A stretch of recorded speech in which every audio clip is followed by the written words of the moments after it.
Buo pa rin ang tiwala ni Pangulo Aquino kay PNP Chief Alan Purisima. Ito ay sa kabila ng mga insidenteng kinasasangkutan ng mga pulis. Ipinagmalaki ng Pangulo ang pagbaba ng bilang ng krimen sa bansa at ang pagkakaaresto sa ilang high-profile fugitives. Narito ang ulat ni Haji Caaminio.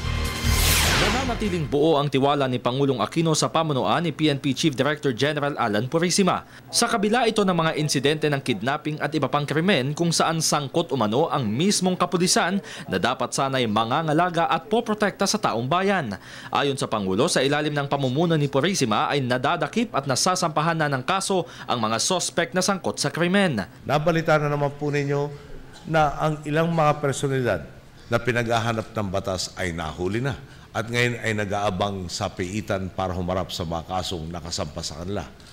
Sa kaso ni Enzo Pastor, 2 sospek na ang naaresto. Sa kaso ni Mayor Ernesto Balolong, 2 sa 3 sospek na rin ang nadakip.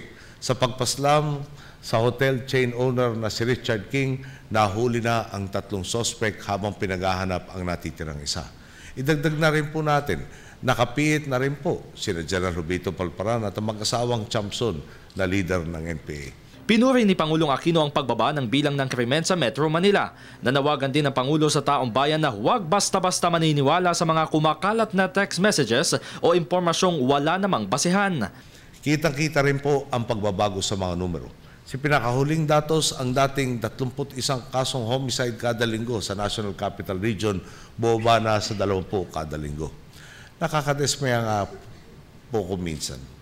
Dahil nakikita natin na kapag may krimeng nangyari, headline sa dyaryo. Kapag naman nalutas ang krimen, kailangan hanapin ang kapirasong ulat sa page 20. Hindi naman kalabisang hilingin na maging balanse sa pagbabalita ukol sa krimen. Di po ba? Dahil hindi nabibigyan pansin ng solusyon, hindi maiwasan na may ilang kababayang mag-isip na ang gulo naman sa Pilipinas.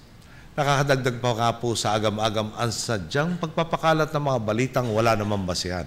Matagal na anyang may skalawag sa hanay ng kapulisan na patuloy namang inaaksyonan ng pamunuan ni Purisima. Mga pulis din anya ang humuhuli sa kapwa-pulis.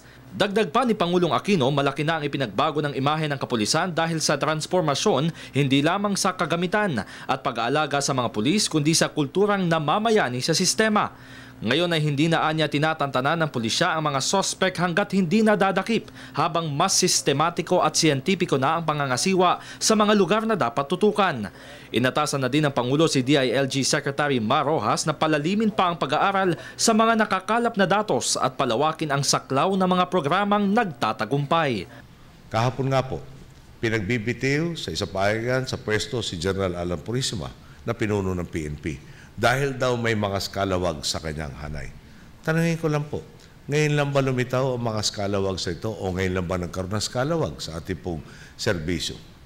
Totoong may skalawag, pero sino po ba ang nakahuli sa mga nanghulitap sa EDSA? Mga pulis din po sa pamumuno ni General Purisima. Ang nag-imbestiga, tumugis at nakadakip sa mga salarin na ngayon ay kinasuhan na kapwa-punla pulis.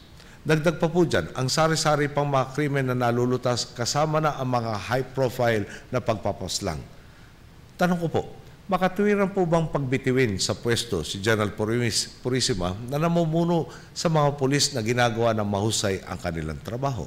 Para sa Telebisyon ng Bayan, Haji Caaminio.